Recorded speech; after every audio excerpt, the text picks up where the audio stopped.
I know every AITA post says, "This is a long one," but seriously, this might be the longest and messiest story you'll read today. So buckle up. 2 weeks ago, my mom told me I ruined the family because I refused to forgive my dad on his deathbed. Yeah. That's how wild this is. For context, I, 29F, grew up in a family that was the definition of picture perfect from the outside. But behind closed doors, it was a very different story. My dad was strict, controlling, and emotionally volatile. My mom played the role of peacekeeper, constantly smoothing things over. And me? I was the scapegoat. If something went wrong, it was always my fault. The thing is, I tried. I tried for years to be the good daughter. I got good grades, never got in trouble, helped with chores, watched my younger siblings whenever my parents wanted a night out. But no matter what I did, my dad found something to criticize. I remember once when I was 14, he told me flat out, "You're not like the others. You'll never make me proud." That sentence etched itself into my brain and lived there rent-free for over a decade. Fast forward to adulthood, I went low contact. I moved states, built my own life, got a decent job, and finally felt like I could breathe. I wasn't the problem child anymore, I was just me. But of course, family drama has a way of dragging you back in whether you like it or not. 2 weeks ago, I got the call. My dad was in the hospital, terminal illness, only a few days left.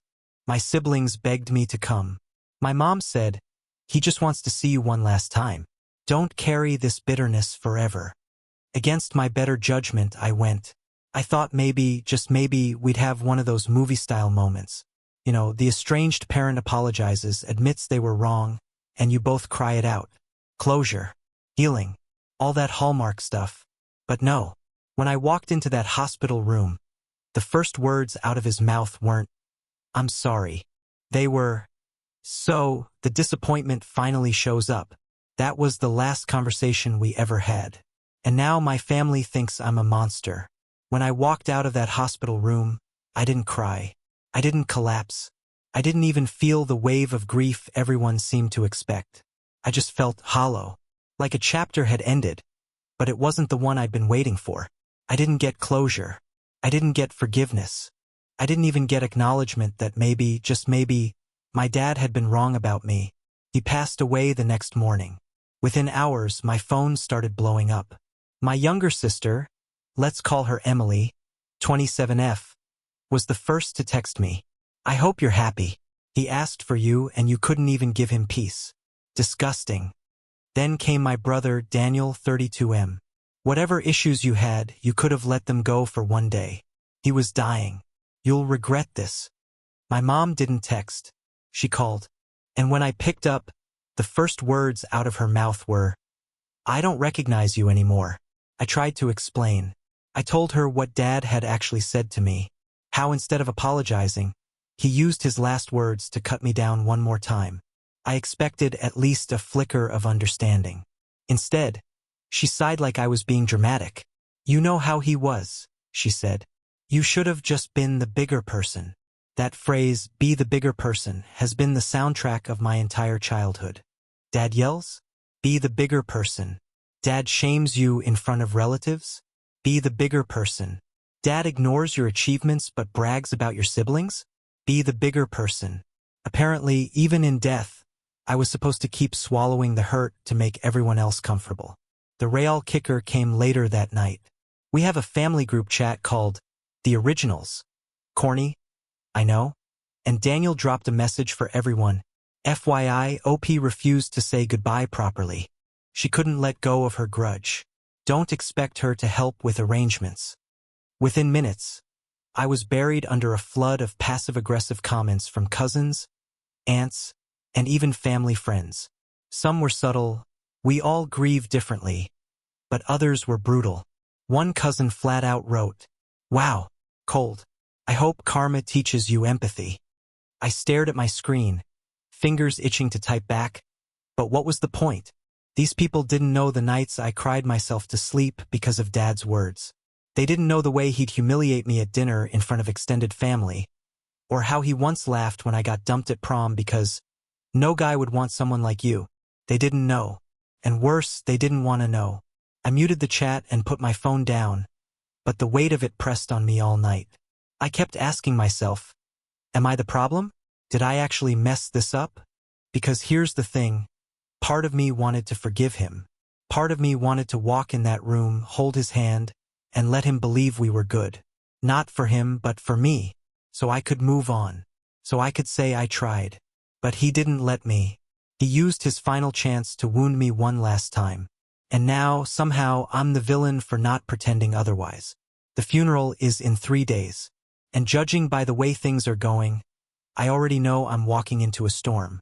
The funeral felt less like a memorial and more like a stage play where I'd been cast as the villain. When I pulled up to the church, I could already feel the stares. A couple of my aunts were clustered near the entrance whispering, their eyes flicking toward me like I'd walked in wearing neon.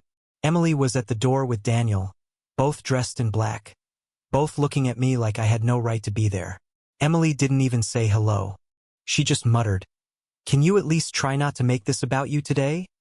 before brushing past me. Inside, the air was thick with incense and judgment. Every row was filled, and when I slid into a seat near the back, I caught whispers. That's her. She didn't forgive him. So cold-hearted. I kept my head down, gripping the program until my knuckles went white. The photo on the front, a younger, healthier version of my dad smiling, felt like a cruel joke. That wasn't the man I remembered. Then the service started. The priest talked about my dad's strength, his dedication to family, his kindness. Every word was like sandpaper against my skin. My jaw clenched tighter with each glowing sentence. Kindness? Dedication? Was I living in the same house as everyone else? And then came the eulogy. Daniel stood at the podium, voice steady, eyes glistening. He talked about Dad teaching him how to drive, how to be a man, how to never give up on family. Emily followed, telling a tearful story about Dad staying up all night helping her finish a science project in middle school. When it was over, the priest asked if anyone else wanted to share. I froze.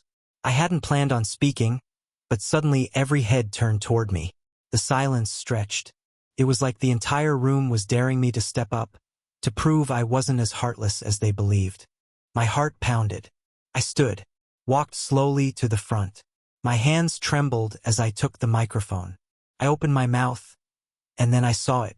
The slideshow behind me, looping photos of my dad's life, family vacations, birthdays, Christmas mornings.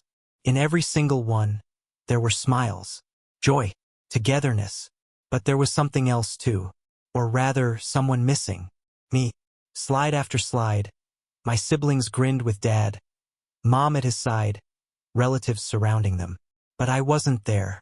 Not once. I was cut out of the story, erased from the record. A lump formed in my throat, but not from grief, from rage. I lowered the mic, walked back to my seat. And that was it.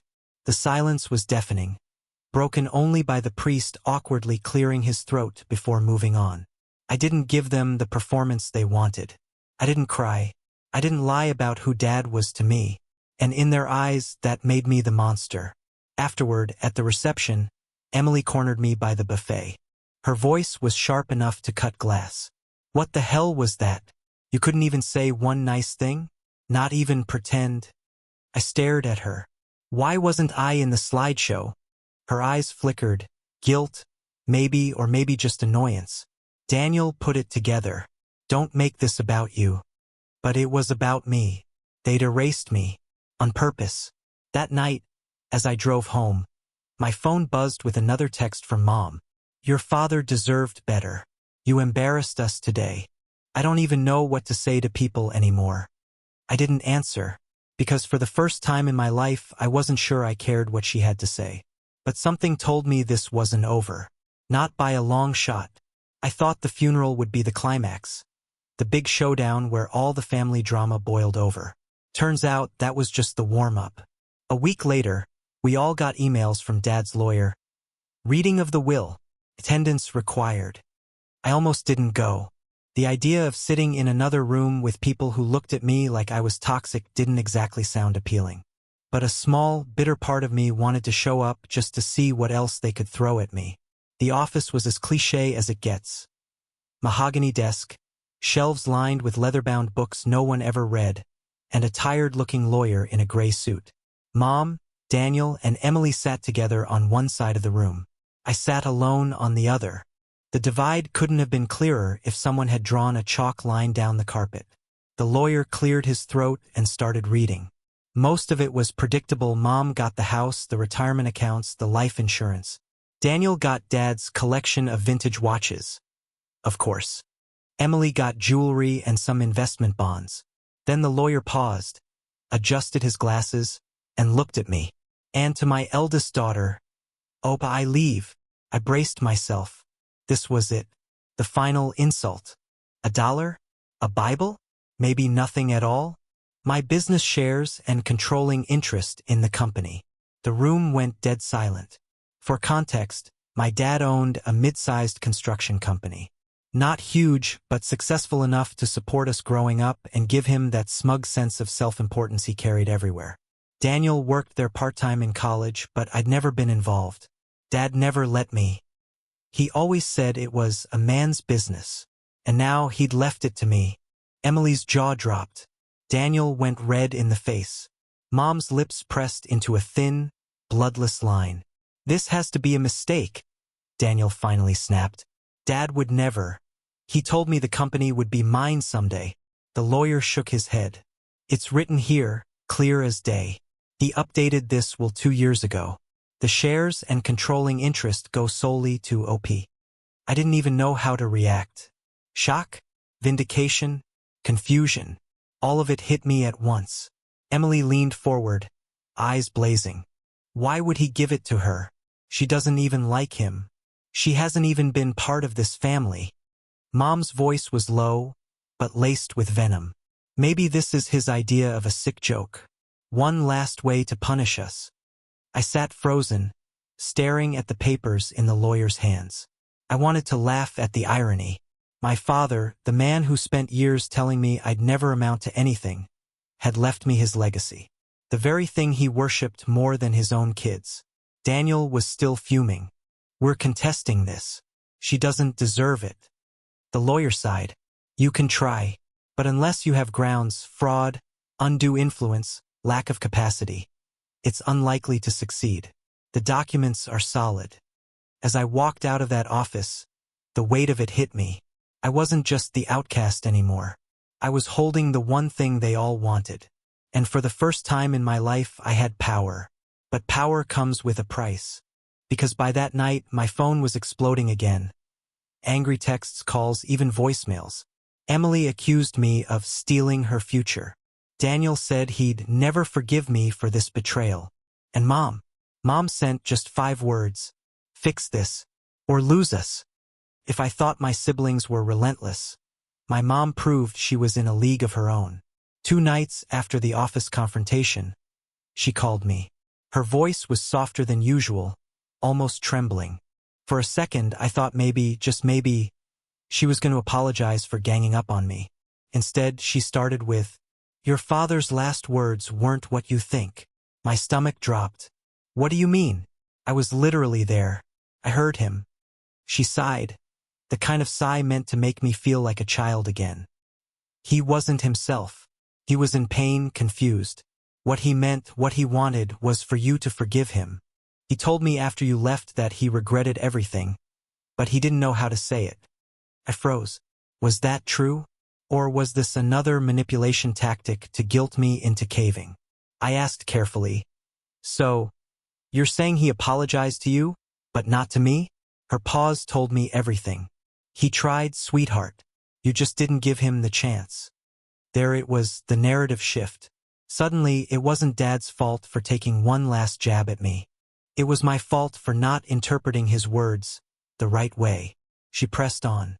"If you hold on to this anger, you'll regret it for the rest of your life. Do you really want that burden? Do you want to live knowing you were cruel to a dying man?" And then came the knife twist. "If you loved me, if you loved this family, you'd honor his memory. Step aside. Let Daniel take the company. That's what he wanted." I nearly dropped the phone. "That's not what he wrote in the will, Mom." Her voice sharpened instantly. "Wills are just paper. Families are forever. I sat there in silence, gripping the phone so tightly my hand hurt. This was the same woman who had told me for years to be the bigger person. Now she was rewriting history to make me the villain again. When I didn't answer, she softened her tone again. You don't understand how much pressure your brother is under. He's been preparing his whole life for this. If you loved your siblings, you wouldn't stand in their way. Do the right thing. I wanted to scream. I wanted to tell her that I had been under pressure my whole life, too, carrying the weight of never being good enough, never being chosen, never being loved the way my siblings were. But instead I said, "Good night, Mom," and hung up. That night I couldn't sleep. Her words replayed in my head like poison. What if she was right? What if Dad had regretted it, but I was too stubborn to see it? What if I'd let my bitterness rob me of a chance to heal? But then I remembered the slideshow, the erasure, the group chat, the emails from employees who didn't even know me but already rejected me because of Daniel's lies. No, this wasn't about Dad's last words. This was about control, about keeping me in the box they'd shoved me in my whole life. And for the first time I realized they didn't just want the company. They wanted me gone, out of the picture entirely. But I wasn't going anywhere. If they thought Dad's death was the end of my story, they were dead wrong. It was just the beginning. After Mom's call, I realized something important. I couldn't trust anyone in my family to tell me the truth.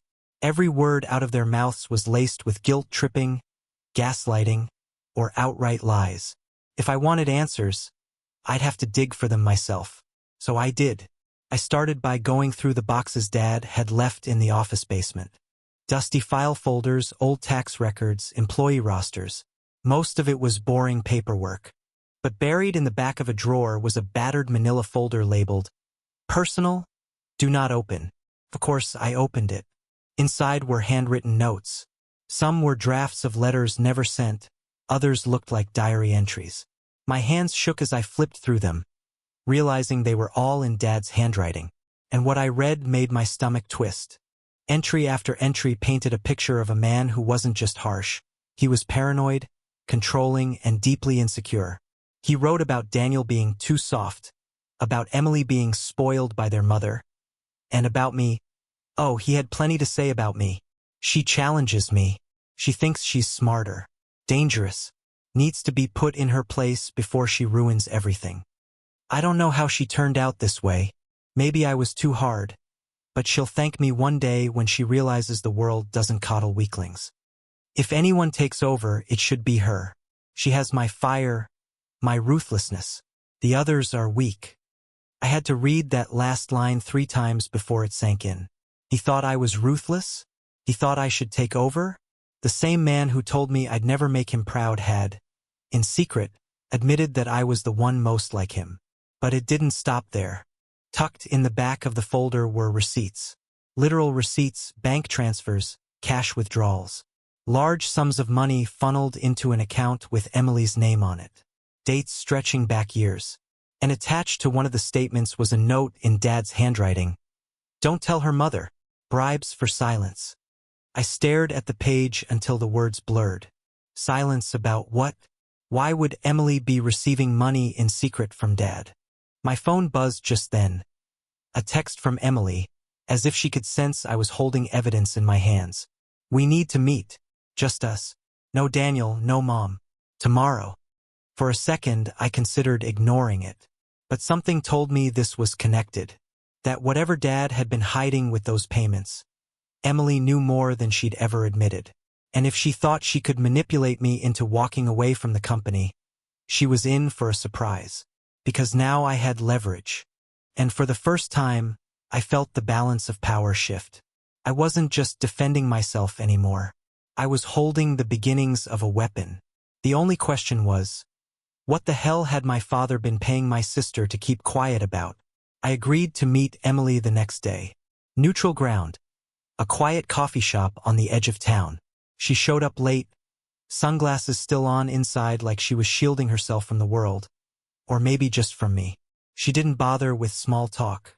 The second she sat down, she leaned across the table and hissed, "You need to give up the company. Now." I didn't answer right away.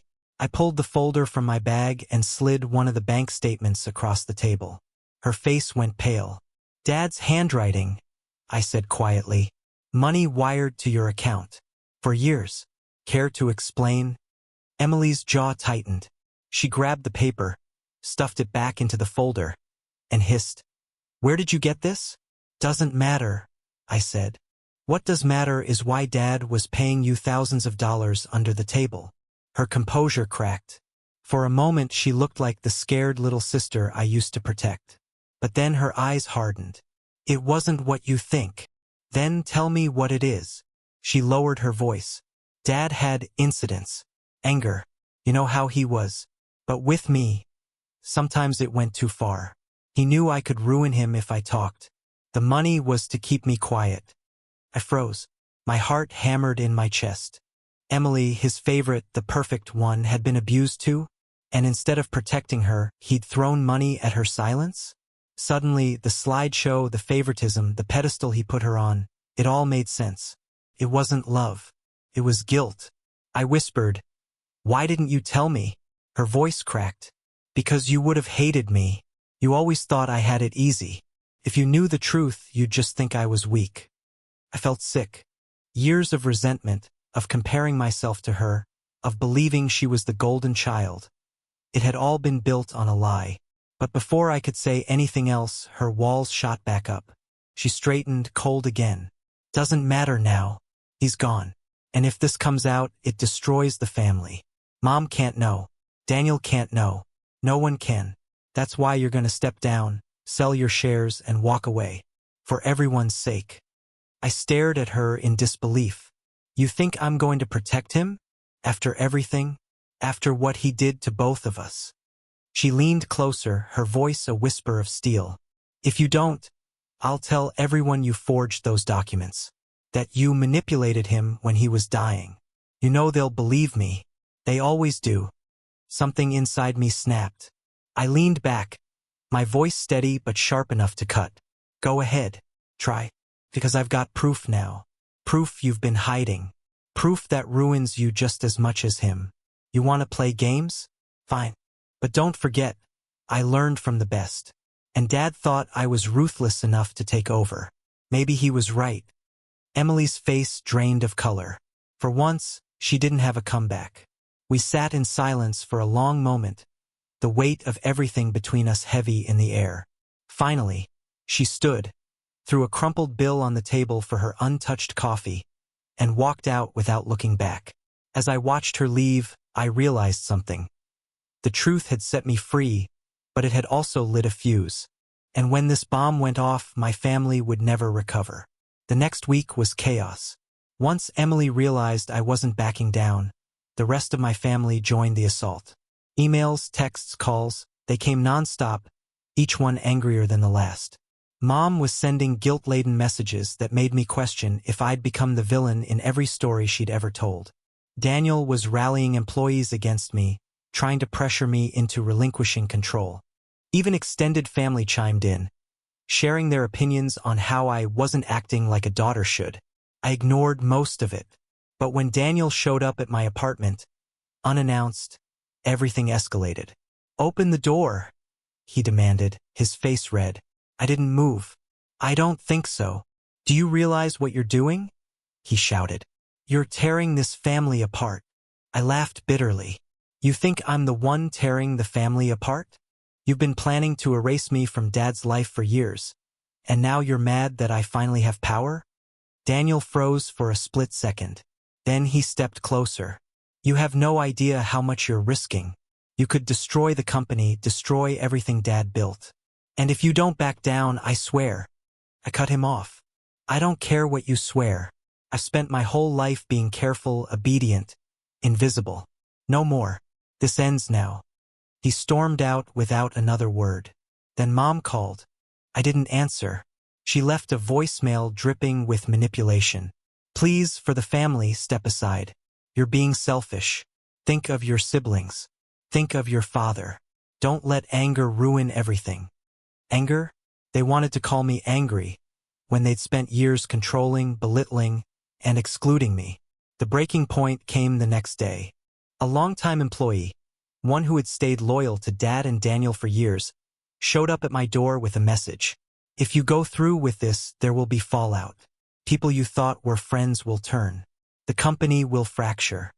I realized then that I was standing at the crossroads I had always feared. One path. Give in, relinquish power, and live as the good daughter forever, pretending I was okay with being a victim. The other path. Fight, take control, embrace the legacy Dad left me, and finally write my own story. For the first time, I didn't hesitate. I called Emily. We need to talk again, I said. We met at the same coffee shop, and this time I was prepared. I laid out the evidence I had, the bank transfers, the letters, the documents proving my position as the rightful heir. Emily saw I wasn't bluffing. She had no leverage left. Then I made it clear. I wasn't asking for their blessing. I wasn't seeking forgiveness. I wasn't even offering compromise. I'm taking the company. I'm running it my way. And anyone who can't handle that, step aside. Her face went pale, but she knew I meant it. Daniel and Mom couldn't stop me. The chain reaction was inevitable. The family I'd loved, the family that had tried to control me, was fracturing in real time. By the time I left that coffee shop, I felt a mix of triumph and guilt. I had never been so sure I was doing the right thing, and never so aware of how much it would cost me personally. But one thought kept me awake that night. Sometimes, survival requires being the villain. And I was ready to wear the title. By the time the dust settled, the family I thought I knew was gone, or at least the version I believed in. Mom refused to speak to me for weeks. Daniel tried to rally employees and friends against me. But slowly, one by one, the truth I uncovered and my own persistence forced them to back down. Emily remained silent, a shadow of anger and fear, aware that her leverage was gone. I stepped into the office for the first time as the rightful owner and controlling shareholder. The employees watched me warily at first, some still loyal to Daniel, others curious to see if the woman Dad had deemed ruthless enough to take over would crumble. I didn't. I walked in, introduced myself as CEO, and outlined my vision, not to destroy, but to rebuild, modernize, and honor the company's legacy on my terms. Emails poured in from family members who felt betrayed, ignored, or angry. Friends asked if I felt guilty. Strangers weighed in with judgments about the cold daughter who didn't forgive her father. The word AITA came up in dozens of messages, social media comments, and even in hushed whispers at industry events. And yet, I felt something I hadn't felt in years. Liberation. I didn't forgive Dad, not because I wanted to punish him, but because forgiving him would have meant pretending the abuse, the manipulation, and the erasure never happened. And for once, I refused to pretend. I realized the truth. I wasn't the villain in my story. I was the survivor. The family? Fractured. Emily barely spoke to anyone. Daniel's relationship with the company dissolved as he found himself powerless. And Mom finally left me a long voicemail that was half apology, half accusation. I didn't respond. Some nights, I still questioned myself. Did I go too far? Was I cruel in my pursuit of control? Did I destroy relationships that could have healed? Part of me fears the Reddit verdict. Maybe I am the asshole. But then I think back to the last time Dad smiled at me, not genuinely, but the way he did when he thought I didn't notice. I remember the erasure, the criticism, the endless years of being told I was never enough. I remember the cold final words in that hospital room. No, I did not become the villain. I became the person who finally took her life into her own hands. I became the person who honored her own worth when no one else would. I became the one who survived. So Reddit, AITA, I'll let you decide.